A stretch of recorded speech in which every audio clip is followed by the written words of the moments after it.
स्कंद पुराणांतर्गत चातुर्मास्य महात्म्य। चातुर्मास्य व्रत का महात्म्य, संयम नियम, दया धर्म तथा चौमासे में अन्न आदि दानों की महिमा। नारद जी ने ब्रह्मा जी से कहा, देवाधिदेव, मैं शुभ कारक चातुर्मास्य व्रत को सुनना चाहता हूँ। तब ब्रह्मा जी ने कहा, देवर्षि, ये भगवान विष्णु ही सबको मोक्ष देने वाले तथा संसार सागर से पार उतारने वाले हैं। इनके स्मरण मात्र से मनुष्य सब पापों से मुक्त हो जाता है। संसार में मनुष्य जन्म दुर्लभ है, उसमें भी उत्तम कुल में जन्म पाना और दुर्लभ है। कुलीन होने पर भी दयालु स्वभाव का होना और कठिन है। ये सब होने पर भी कल्याणमय सत्संग प्राप्त होना और भी दुर्लभ है। जहाँ सत्संग नहीं, विष्णु भक्ति नहीं और व्रत नहीं है, वहाँ कल्याण की प्राप्ति दुर्लभ है। विशेषतः चातुर्मास्य में भगवान विष्णु का व्रत करने वाला मनुष्य उत्तम माना गया है। सब तीर्थ, दान, पुण्य और देवस्थान चातुर्मास्य आने पर भगवान विष्णु की शरण लेकर स्थित होते हैं। जो चातुर्मास्य में श्री हरि को प्रणाम करता है, उसी का जीवन शुभ है। संसार में मनुष्य का जन्म और भगवान विष्णु की भक्ति दोनों ही दुर्लभ है। जो मनुष्य चातुर्मास्य में नदी स्नान करता है, वो सिद्धि को प्राप्त होता है। जो झरना, तड़ाग और बावली में स्नान करता है, उसके सहस्रों पाप तत्काल नष्ट हो जाते हैं।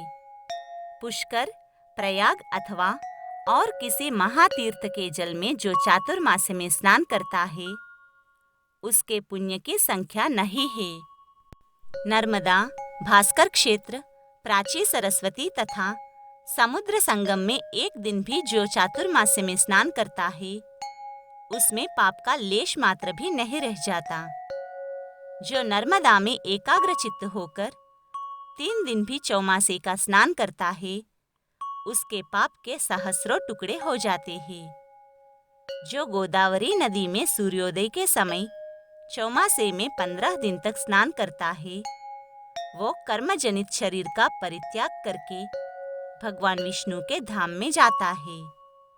जो मनुष्य तिल मिश्रित एवं आंवला मिश्रित जल से अथवा बिल्वी पत्र के जल से चातुर्मास्य में स्नान करता है, उसमें दोष का लेश मात्र भी नहीं रह जाता।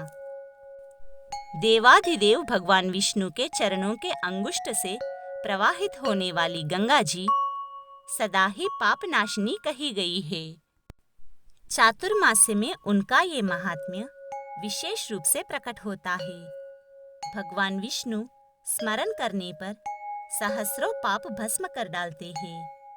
इसलिए उनका चरणोदक मस्तक पर चौमासे में धारण किया जाए तो वो कल्याणकारी होता है। चातुर्मास्य में भगवान नारायण जल में शयन करते हैं, अतः उसमें भगवान विष्णु के तेज का अंश व्याप्त रहता है। उस समय उसमें किया हुआ स्नान सब तीर्थों से अधिक फल देने वाला होता है। नारद, बिना स्नान के जो पुण्य कार्यमय शुभ कर्म किया जाता है, वो निष्फल होता है। उसे राक्षस ग्रहण कर लेते हैं। स्नान से मनुष्य सत्य को पाता है। स्नान सनातन धर्म है। धर्म से मोक्ष रूप फल पाकर मनुष्य फिर दुखी नहीं होता। रात को और संध्या काल में बिना ग्रहण के स्नान न करे। गर्म जल से भी स्नान नहीं करना चाहिए। सूर्य के दर्शन से सब कर्मों में शुद्धि कही गई है। चातुर्मास्य में विशेष रूप से जल की शुद्धि होती है। शरीर असमर्थ हो तो भस्म स्नान से उसकी शुद्धि होती है। मंत्र स्नान से, भगवान विष्णु के चरणोदक से अथवा भगवान नारायण के आगे क्षेत्र, तीर्थ और नदी आदि में जो स्नान करता है, उसका चित्त शुद्ध हो जाता है। चातुर्मास्य में ये महत्व और बढ़ जाता है। चातुर्मास्य में भगवान के शयन करने पर प्रतिदिन स्नान के अंत में श्रद्धा युक्त चित्त से पितरों का तर्पण करना चाहिए। इससे महान फल की प्राप्ति होती है। नदियों के संगम में स्नान के पश्चात पितरों और देवताओं का तर्पण करके जप, होम आदि कर्म करने से अनंत फल की प्राप्ति होती है। पहले भगवान गोविंद का स्मरण करके पीछे शुभ कर्मों का अनुष्ठान करना चाहिए। ये भगवान गोविंद ही देवता, पितर और मनुष्य आदि को तृप्ति देने वाले हैं। चातुर्मास्य सब गुणों से उत्कृष्ट समय है। उसमें धर्मयुक्त श्रद्धा एवं स्मृति से पवित्र समस्त कर्मों का अनुष्ठान करना चाहिए। सत्संग, ब्राह्मण भक्ति, गुरु, देवता और अग्नि का तर्पण, गोदान, वेद पाठ, सत्कर्म, सत्य भाषण, गो भक्ति और दान में प्रीति, ये सब सदा धर्म के साधन है। भगवान विष्णु के शयन करने पर उक्त धर्मों का साधन एवं नियम भी महान फल देने वाला होता है। 2 घड़ी भी भगवान विष्णु का ध्यान एवं उन निरंजन परमेश्वर के सेवन से 100 जन्मों का पाप भस्म हो जाता है। यदि मनुष्य चौमासे में भक्ति पूर्वक योग के अभ्यास में तत्पर न हुआ तो निस्संदेह उसके हाथ से अमृत गिर गया। बुद्धिमान मनुष्य को सदैव मन को संयम में रखने का प्रयत्न करना चाहिए, क्योंकि मन के भली भांति वश में होने से ही पूर्णतः ज्ञान की प्राप्ति होती है। ये बात निश्चय पूर्वक कही जा सकती है।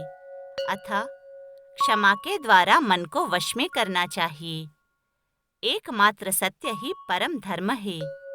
एक सत्य ही परम तप है। केवल सत्य ही परम ज्ञान है और सत्य में ही धर्म की प्रतिष्ठा है। अहिंसा धर्म का मूल है। इसलिए उस अहिंसा को मन, वाणी और क्रिया के द्वारा आचरण में लाना चाहिए। पराये धन का अपहरण और चोरी आदि पाप कर्म सदा सब मनुष्यों के लिए वर्जित है। चातुर्मास्य में इनसे विशेष रूप से बचना चाहिए। ब्राह्मण तथा देवता की संपत्ति का विशेष रूप से त्याग करना चाहिए। न करने योग्य कर्मों का आचरण विद्वान पुरुषों के लिए सदैव त्याज्य है। नारद, जो संपूर्ण कार्यों में निष्काम भाव से प्रवृत्त होता है, जिसमें अहम बुद्धि का अभाव है, जो बुद्धि के नेत्रों से ही देखता है, ऐसा पुरुष ही महाज्ञानी और योगी है। मनुष्यों के शरीर में ये अहंकार विष है, अतः वो सदैव त्याग देने योग्य है। मनुष्य कामना के त्याग द्वारा क्रोध और लोभ को जीते, ऐसे मनुष्य के सहस्रों पाप उसके शरीर से निकलकर सहस्रों टुकड़ों में नष्ट हो जाते हैं। शांति के द्वारा मोह और मन को जीतकर विचार के द्वारा शांति भाव को अपनाना चाहिए। संतोष से भी शांति का उदय होता है। जो अपनी कोमलता एवं सरलता के द्वारा ईर्ष्या भाव को दबा देता है, वो मुनीश्वर है। चातुर्मास्य में जीव दया विशेष धर्म है। प्राणियों से द्रोह करना कभी भी धर्म नहीं माना गया है। अतः सदा सब मासों में भूतद्रोह का परित्याग करना चाहिए। मनीषी पुरुष इस भूतद्रोह को सहस्रों पापों का मूल बताते हैं। इसलिए मनुष्यों को सर्वथा प्रयत्न करके प्राणियों के प्रति दया करनी चाहिए। सब प्राणियों के हृदय में सदा भगवान विष्णु विराज रहे हैं। जो उन प्राणियों से द्रोह करने वाला है, उसके द्वारा भगवान का ही तिरस्कार होता है। जिस धर्म में दया नहीं है, वो दूषित माना गया है। दया के बिना न विज्ञान होता है, न धर्म होता है और न ज्ञान ही होता है।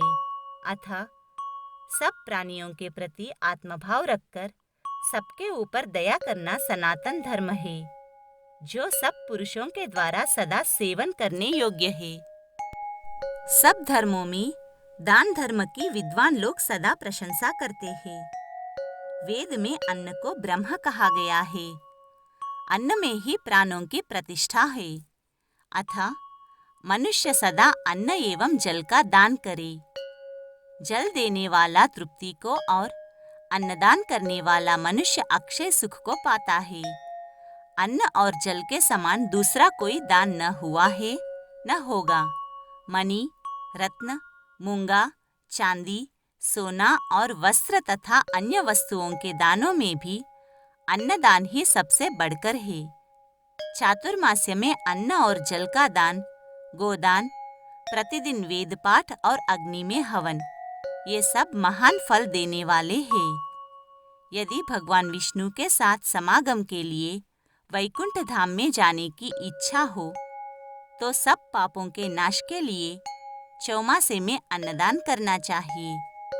अन्नदान करने से सब प्राणी प्रसन्न होते हैं। देवता भी अन्नदाता की स्पृहा रखते हैं।